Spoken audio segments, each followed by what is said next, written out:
I was standing at the window watching the car drive away. It turned right and disappeared down the street. I was a bit surprised that I wasn't more upset. I'd just seen 10 years of my life drive away. I thought I should have felt something. I guess I should have been more upset. Oh well. I think I should go and fix that leaking tap. I turned and headed for the kitchen. I thought about what had happened over the last half hour. I'd come home from work to find my wife Peggy sitting at the kitchen table with a full glass of wine in front of her. I knew something was up as soon as I saw her sitting there first. She was home before me, and she never got home from work until half an hour to an hour after I did. Secondly, we had an understanding that the first one home would start dinner, and there was nothing on the stove. Thirdly, there was the glass of wine. Peg rarely drank, and I got home sooner than she asked me to, and she told me she had something to say. I grabbed a beer, sat down across from her, and she said, "Rob, I know you know this. There's been something out of sync between us for the last 6 months or so. I have no idea why we seem to be moving away from each other. I don't know if it's something to do with me or you, but something is wrong. I've tried to talk to you about it, but all I get from you is that we're just going through a rough patch and it'll get better. I've decided that we need to separate. I'm not talking divorce, just I think I need to take a step back and get some space, Rob. I need to look at my life and figure out where the disconnect between us is coming from. You can use the time we are apart to look at the same thing from your angle. Come on, Peg. It isn't that bad. We are having some problems, sure, but it's not easy for any couple to resolve issues when they're apart and not communicating. Rob, you only see one problem with our marriage. You think the only issue we have is that we aren't intimate. Your solution is for me too. I think there's more to it than that. We don't make love anymore because I don't want to. We don't snuggle or cuddle anymore because I don't want you touching me. I don't know why I don't want you to touch me. I still love you. I love you as much as I ever did. I don't know what's going on, but something is wrong. I need some space, Rob. I need time alone to figure things out. Are you throwing 10 years of marriage down the drain? No, Rob, I just think we need to spend some time apart. I've already packed my stuff in my car. I'm going to stay with my sister until I can find a place. I'll call you once a week to keep in touch. She stood up and said, I have to go.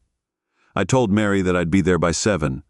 She turned and walked away without even offering to kiss me goodbye.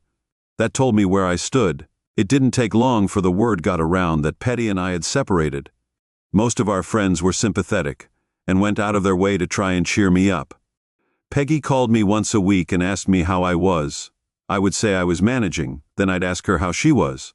She would say that she was okay, then I would ask her if she was ready to come home yet, and she said, not yet. Peg had been gone for 6 weeks when I started hearing things that made me uneasy. I didn't want to believe that she'd died or that she'd gotten into trouble with her boyfriend. I wanted to believe that things were like she said they were, that she just wanted some time alone. I kept hearing things, so I decided to check out the rumors. I'd find out where Peg was staying, do a little snooping and put the rumors to rest. But no one could tell me where she was staying either because they couldn't or wouldn't. I was starting to think that something about the situation was fishy. I was having dinner with my friend Tom and his wife Tanya, and I told them I was going to hire a private detective to find Peg and either confirm the rumors or disprove them. I saw Tom look at Tanya, and I saw her give him a little nod. Tom gave me a little nod and said, "Save your money, Rob. The rumors are true.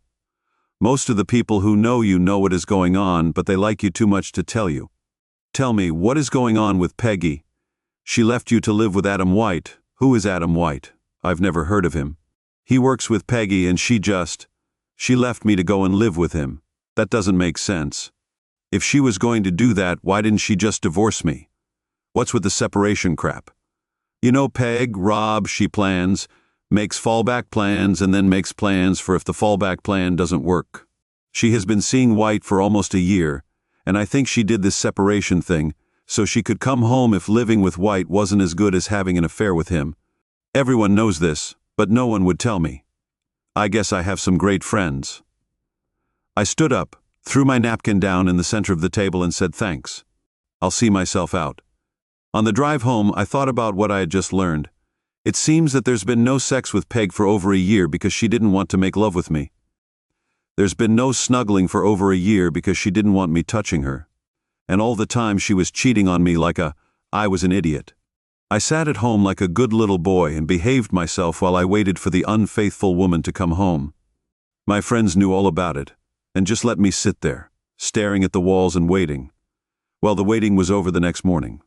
I made an appointment with the Corliss. I made an appointment with an investigative agency and gave them a retainer. I told them where Peg and this guy she was seeing worked, and told them I wanted all the dirt they could get me on the two of them. Then I went home and started making a list of everything I needed to do to end my relationship with Peg. I'd wait until I had the report from I made an appointment with the detective agency and gave them a retainer. I told them where Peg and this guy worked, and said I wanted all the dirt they could get me on them. When I got the report, I'd have my list and be ready to act. I'd been laid off for almost 16 months, what with Peg denying me for a year and then the separation. I'd been a completely faithful husband, but now that I knew, I wasn't going to remain celibate any longer. What Peg was doing certainly wasn't going to stop me. I sat at the kitchen table drinking a beer and making plans to end my long dry spell when I remembered what Tom had said about Peg. She planned everything after living with her as long as I had. I knew that was true for me. That meant that she had plans for what to do if I found out about what she was doing. These plans were based on how she thought I would respond to finding out. The biggest plan of all was how to stick it to me if she decided that living with White was what she really wanted to do. I could see her having me watched so that if I went out and if she found out, she'd be able to use it against me in a divorce. All of a sudden, the list I had made was worthless because she might have planned for my reacting that way. I had to start over and come up with a new list. As I did, I saw that a lot of what I wanted to do would have to be done. I could do some things right away and not leave them until the last minute. I could make her bleed. I smiled at the thought and wondered if she had a plan for when something like that happened to her. The next morning, I went to my bank to deposit my paycheck. While I was there, I went to the safe deposit box that Peg and I had. I saw from the sign and log that Peg checked the box at least once a week. I knew she was keeping track of me. I thought about that for a minute and then I took the 5 certificates of deposit out of their plastic envelopes and went upstairs to use the bank's copy machine. I copied all 5, then put the copies back in their envelopes and returned them to the box. Unless Peg took the CDs out of the envelopes to check them, she would never know about them. I knew Peg was keeping an eye on me, so I took my passport out of the box and mentioned to the bank clerk that I was heading down to Mexico on a fishing trip. I left the bank with the 5 CDs in my pocket. I normally went to the bank twice a week. On average, I would cash in 1 CD, pay the early withdrawal penalty, and then hide the cash away when I got home. I didn't believe in credit cards as I thought you could get into trouble easily with them, so the only ones I had in my name were an American Express, on which the full balance you had to pay it off when you got the bill. There were several gasoline company credit cards and 1 Visa card with a low limit that was in my name only. Peg, on the other hand, had a good half-dozen credit cards in just her name, some with high limits. I knew what the limits were because I paid the bills every month. I made a list I kept track of the remaining account balances and set them aside. I made sure that I paid the minimum payment on those cards to keep them in good standing. I sat down and made a list of all the things that I would like to have. Over the course of the next couple of weeks, I went online and spent a lot of money. I used Peg's credit cards when I bailed. She'd be stuck with the debt, and I planned to make sure it was a lot. I updated my computer and got a new Dell with all the extras. I bought a Remington 700 on eBay and a bunch of other stuff, like a digital camera and estate. I'm not sure what happened next. I also got a new cell phone that did everything but cook my dinner. The house was in Peg's name, so I wouldn't have any claim on it. However, we had used it as collateral for an open line of credit when we put in the swimming pool and hot tub. Both of our signatures were on the account, and we had paid it off. The line of credit was still open, so I could draw on it before she knew what I was doing. I'd wondered why she'd left me in her house when she decided we needed a trial separation. Now I knew why. If I was still in the house, I'd obviously be expecting her to come back. I would obviously be expecting her to come back to the house. I would obviously see this separation as something that wasn't going to last. Next, I closed out my 401k, paid the penalty and put the cash aside. Then I sat back and waited for the private detective's report. The one thing I couldn't figure out how to do was, I needed to get my ashes hauled. I couldn't take the chance that Pei had someone watching me to see if I did go looking. I decided what I would have to do was leave town on the weekends to go on fishing trips. She knew that I loved to fish and that I went quite often. She knew from the catches I brought home that I did. I thought she'd be unlikely to pay a private detective to follow me, so I doubted that she would pay a private detective to follow me. There was no need for her to get too carried away, right after all. I was being stupid, hadn't I? She'd been pulling the wool over my eyes for over a year. It was a Friday and I was just getting ready to leave work when I got a phone call from Tanya. She asked me to stop by their house on the way home. I tried to beg off, but she told me it was important, so I said I would go when I got there. She let me in and into the living room, where I found Tom sitting in an easy chair. He got up and offered me his hand. I shook his hand, then he told me to sit down and get comfortable while he got me a beer. Tanya needs to talk with you, Rob, and you need to know that I'm 100% on board with what she is going to say. He left the room and headed for the kitchen while I gave Tanya a questioning look, and she said, "In a minute, Rob. You are going." Tom came back with a beer and said he had some errands to run and probably wouldn't be back before midnight. "Catch you later." He headed for the front door, and I heard it open and then close behind him. Tanya's door closing was my signal to start talking. "Rob, you had every right to storm out of here like you were here for dinner, but we still hurt. All we can say is that we like you a lot, and we didn't want to be the ones to hurt you. It gets a little complicated because we are friends with Peg as well, and we were hoping she would get her head on straight and go back to you, where she belongs. We know you love her, or at least you did love her, but we didn't know if it was enough for you to forgive her, so we kept quiet. If you got back together and you didn't know, you could have got on with your lives without having to worry about forgiving and forgetting. That's only part of why Tom and I wanted you to stop by. We know you, Rob. We know what kind of guy you are. You'd know more about cheating on your wife than you would about robbing a bank. How long has it been since you had sex?" I wasn't expecting that question. Tanya was dressed in a low-cut blouse that showed off her cleavage, a short skirt, and high heels that highlighted her figure. I couldn't help but feel a bit flustered. Then I remembered Tom's comment that he was on board, and I had an idea of where things were going. I told her in a subdued voice. She told me it had been a year and a half. She leaned towards me, and I got a look down inside her blouse as she huskily said, "I'd like to change that. Rob, Tom's my friend. I can't do that to him." I started to get up, but she grabbed my arm and pulled me back down. "We'd like to have a little time alone. This isn't about pity. Tom and I have been discussing this for months. You have something we want, so hopefully I can help you and you can help us." "I don't understand what you're saying." "To be blunt, Rob, Tom is sterile, and we want a child. We want you to give me one." I was stunned. I sat there. I was speechless. When I finally found my voice, I said, "You just said that you knew I wouldn't cheat on Peg." "Yes," she replied, placing a hand on my groin. "But that was before you knew what Peg was doing. Now that you know, you are released from your vows to her." "Why me?" "We want it to be someone. We know, and we don't want you to be just some anonymous sperm donor. We also want you to be part of the child's life. You'll be the godfather, and will always be around as Uncle Rob."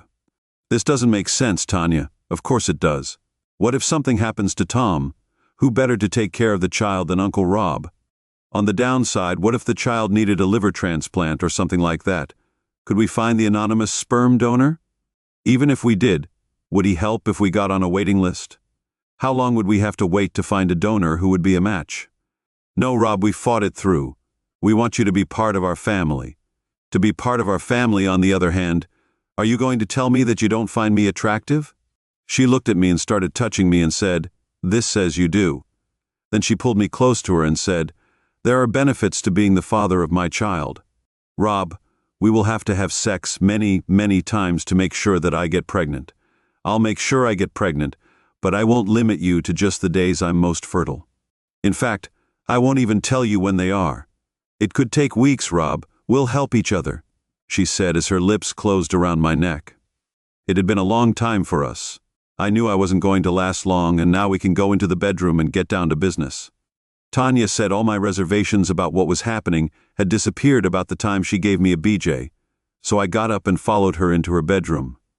We watched each other, and then she got on the bed and spread her legs wide. From what I've read, the hotter the sex, the more receptive the one is to the invasion of sperm. No loving and tender stuff, Rob. Make my blood rush. Make me scream, beg, and screw my brains out. She reached down and pulled and said, "Have sex with me, breed me." I climbed on the bed. We had amazing sex. It was much better than having sex with Peg.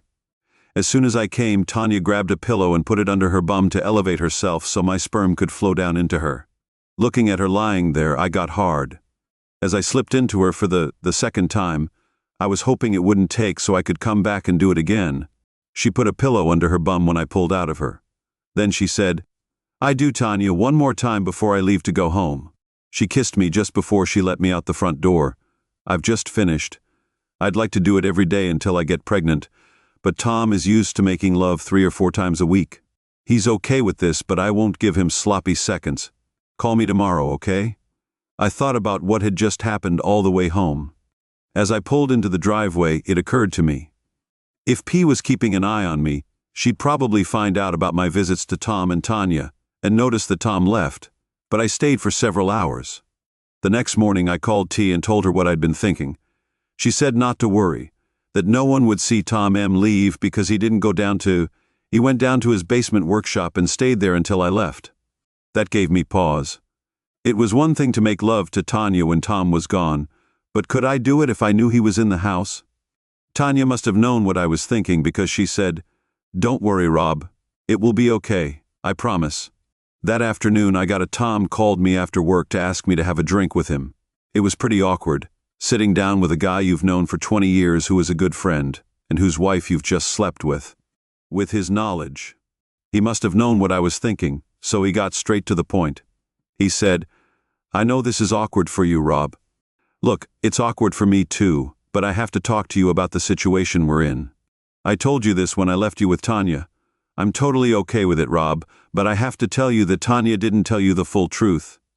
She told you about wanting a child and about I'm sterile, but I also know that she didn't tell you the rest of it. To be frank, I can't get it up.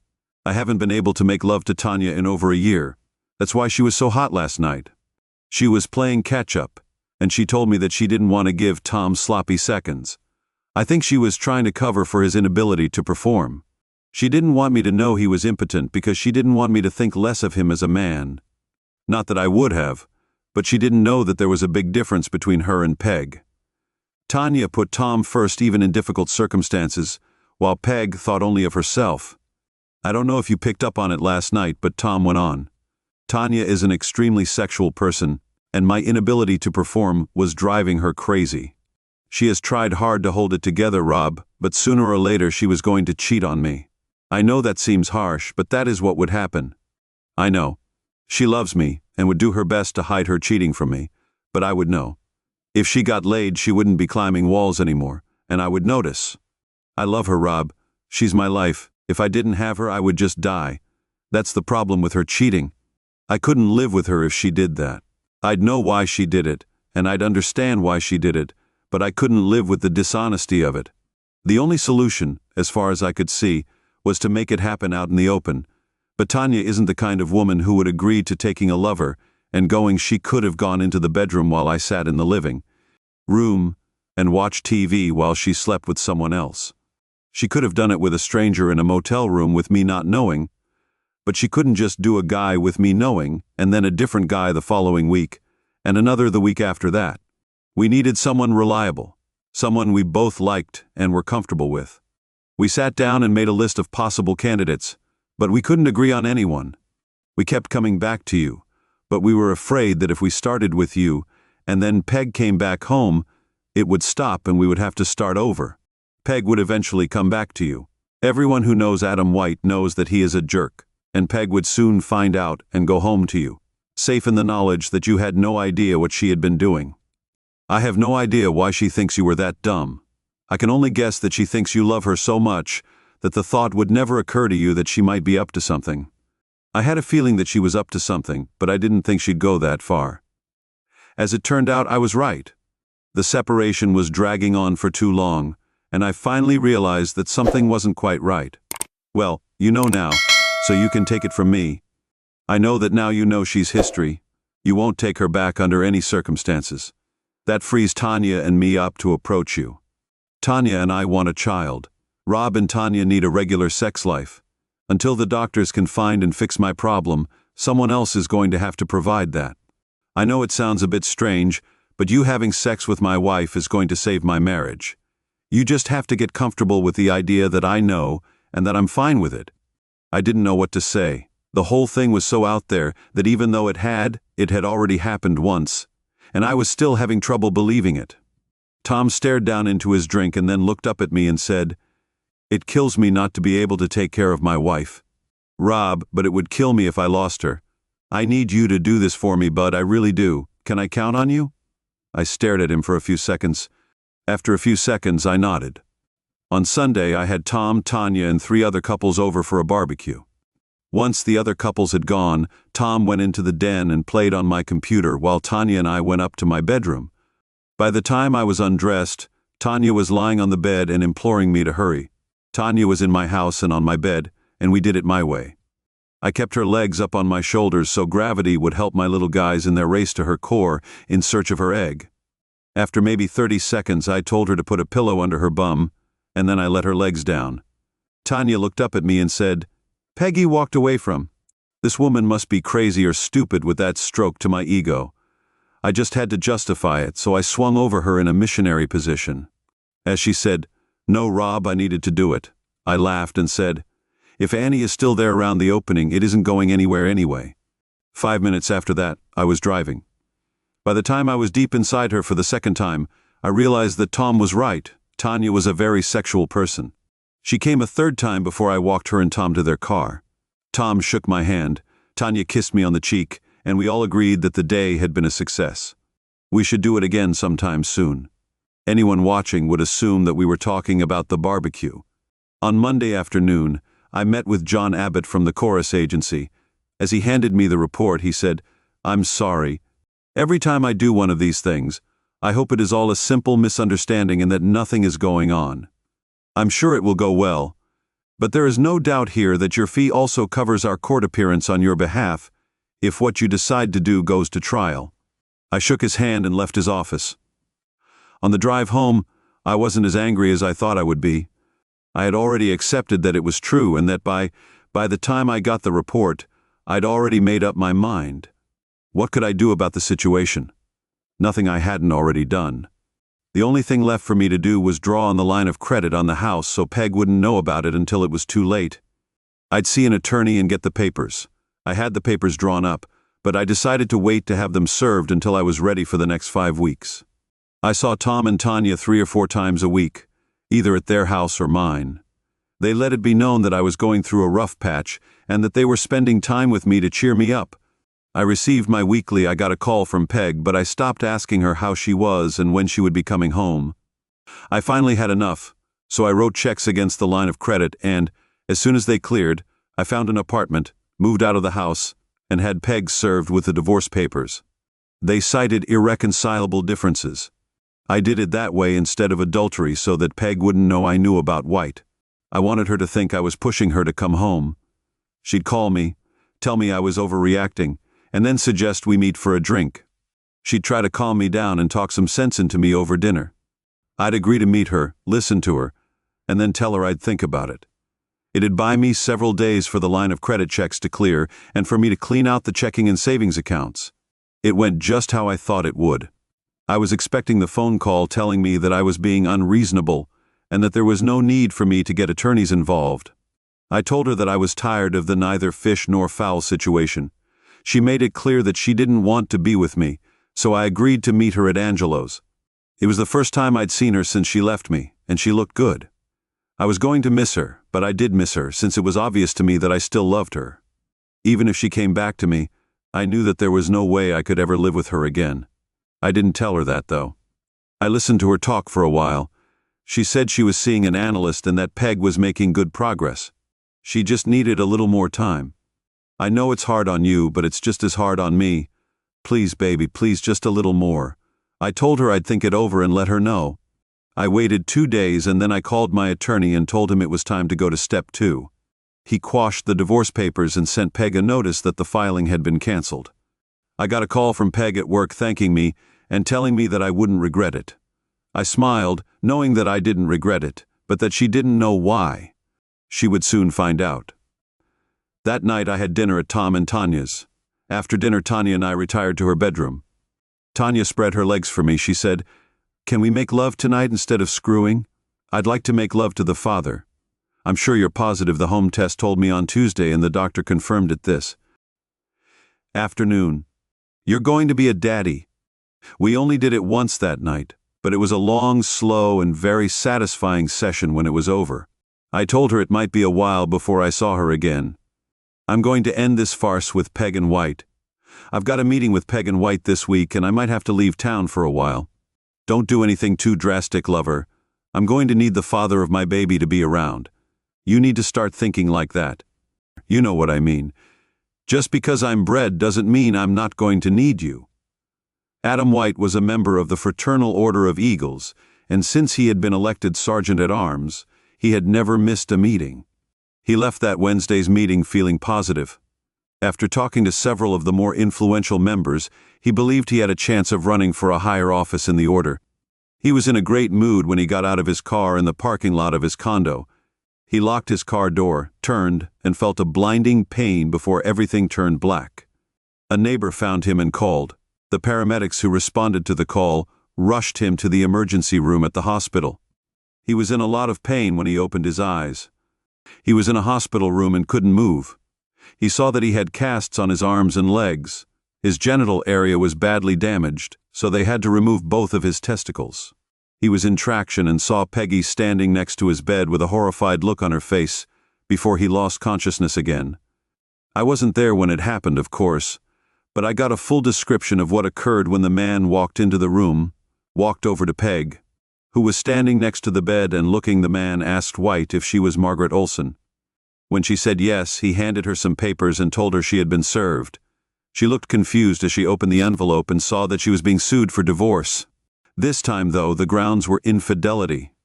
At the word infidelity, she looked at the wreck lying on the bed in front of her, and her face lost all color. She moaned, "Oh my God," and sat down on a chair and started crying. I stayed for a while. The police asked me where I was that night. It turns out that I was at a poker game that started an hour before the Eagles meeting and lasted until an hour after White was admitted to the hospital. Peg paid for my alibi, although she didn't know it. The guys were on my side and would have done it for free, but I used her credit to show my appreciation. Home Shopping Network took her Visa card number for the digital camera that I gave Bill and Steve. eBay charged her MasterCard for the laptop I gave Mike and the 19-inch monitor. In the flat-screen monitor that I gave Phil, she even paid for the aluminum ball bat. I had 6 weeks of vacation and 3 weeks of comp time coming to me, and I took a 2-week leave of absence. I took a month off, and when the police were satisfied that I had nothing to do with White's misfortune, I made arrangements to leave town and take a fishing trip in Mexico. I told my attorney not to push the divorce and just let it lie there until Peg started fighting it. Then we would stay married, but I would have nothing to do with her. I called Tom and Tanya once. I went to see how things were going a week later, and they told me that Peg and White had moved back into the house. It seemed that true love wasn't in the cards for him because she never went back to visit him after he was served while he was in hospital. The maxed-out credit card bills must have started hitting the mailbox, and she must have found out that the savings and checking accounts were empty. The line of credit was. Peg was really upset and looking for me. My boss knew what had happened and told her I'd left suddenly. He didn't tell her I'd gone to Mexico, but he did lead her to believe that I'd quit without notice. She got the impression that I'd called my lawyer and asked him to set up a meeting with me. That's how she found out that I'd dropped the divorce, paid him off, and that he no longer represented me. She had no choice but to file for bankruptcy. She ended up losing the house and had to give up her Lexus and start driving the used Geo. I came back from Mexico and got an apartment on the other side of. I moved to a different town from where Peg lived and did my best to stay away from places where she might see me. Tanya was 5 months pregnant and looking sexier than any woman had a right to look. We picked up where we left off this time, though we didn't have to worry about whether or not someone was keeping tabs on me. 2 or 3 times a week she spent the night at my place, or I spent the night at hers. I was back 2 months before Peg found out. One day when I got off work, I found her waiting in the car park for me. She got out of her car and headed for me, but I ignored her. I got in my car and pulled out of the car park, and I saw her hurry to her car. I slowed down so she would be able to keep me in sight. I'd have it out with her, but not in the car park at work. I kept my speed where she would have no trouble following me. About 10 minutes later, I pulled into the car park at Bud's Bar and Grill. I was sitting at the bar ordering a Bud Light when she came in, looked around, saw me and headed toward me. She was already mouthing off as she approached. "Don't think you can run from me, you scum sucker," she said. I knew Peg, and so I knew what she would do. I spun around on the stool and caught her wrist as she swung at my head. I squeezed as hard as I could, and she gasped in pain as I said, "I have every reason in the world to want to.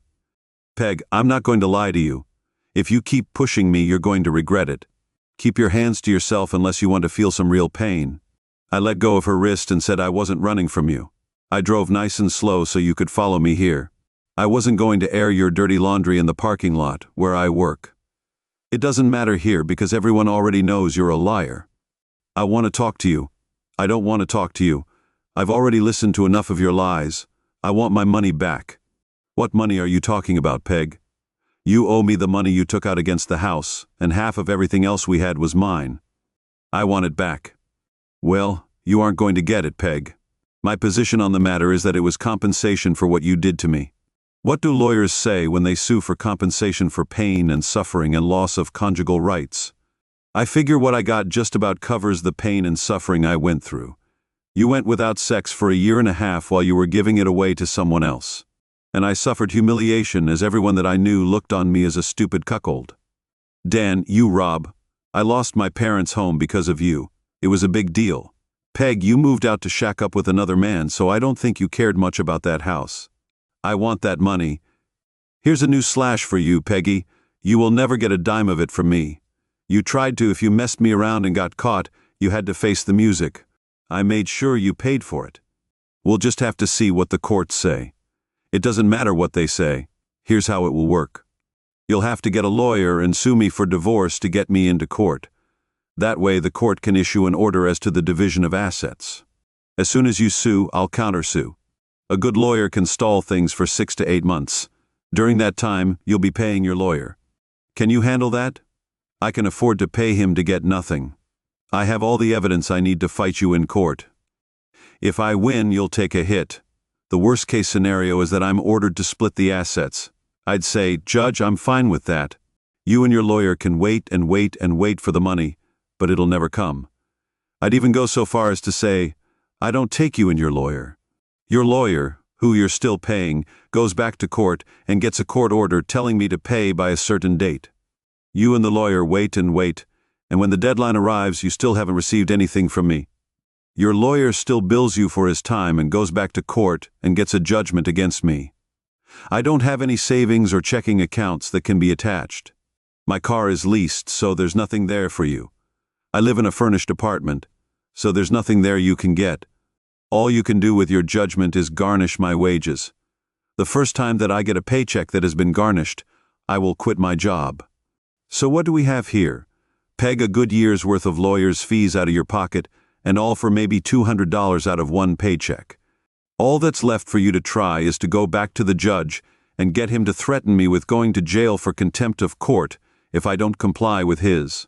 If you want to get in touch with Peg, just send me a postcard from some small fishing village in Mexico. I'll be staying there until my money runs out, and I'll have a lot to show for it, thanks to you, Peggy. Let's face it, Peggy. You tried to screw me over. You got caught, and I got even. Think about what happened to your boyfriend. Consider yourself fortunate. He lost his balls, and now he can never mess with another man's wife. You, on the other hand, can. I always knew you were behind what happened to Adam. What you think you know and what you can prove are two very different things. Peg, I hear you haven't seen your boyfriend since he was hospitalized. What was the point of that? You took away the only thing he had going for him. That's cold, Peg. Even for you, it's the truth. He was extremely well. He was well endowed and a great lover, but I would have eventually tired of him and come home. Oh, Peg, If only I had known that all of the unpleasantness could have been avoided, if I had just known that you would eventually come home to me. Oh, Dan. I guess I messed that up, didn't I? I'll have to carry that regret to my grave. Oh, what a shame. If only we'd communicated better, our lives could have been so much better. You were a jerk, Peg, and you were a worthless, cheating. I finished my beer, got up and said, "Have a rotten life, Peg." And that was it. I left the bar 3 days later. I was served with divorce papers citing irreconcilable differences. I didn't contest it, and she was awarded half of the marital assets. The judge ordered me to pay her the money I'd borrowed against the line of credit. I wished her luck in getting anything, and tossed the final decree in the trash. I guess she believed me when I told her how things would go, because I never heard from her again. One interesting thing came out of the mess. Everyone was agreed that White was a bit of a jerk, but even jerks can have a friend or two. One of White's friends was Peggy's boss. He wasn't happy with the way she treated White after his misfortune, and he fired her. It wasn't as simple as that, though. The economy was in a downturn, and the company had to downsize. Peggy was let go as part of a company downsizing, but everyone knew she was fired. She couldn't find work in our area, so she relocated to California, where she has some relatives, but no one, not even her sister, has heard from her since. There's one more chapter to the story. It was a sad ending, but at the same time a glorious beginning. Tanya had a beautiful baby girl, and Tom doted on her and spoiled her rotten. Uncle Rob was a constant visitor and spent many hours crawling around on the floor with little Martha. Tom never told Tanya or me the full story. He knew why he had erectile dysfunction, but he hid it from Tanya.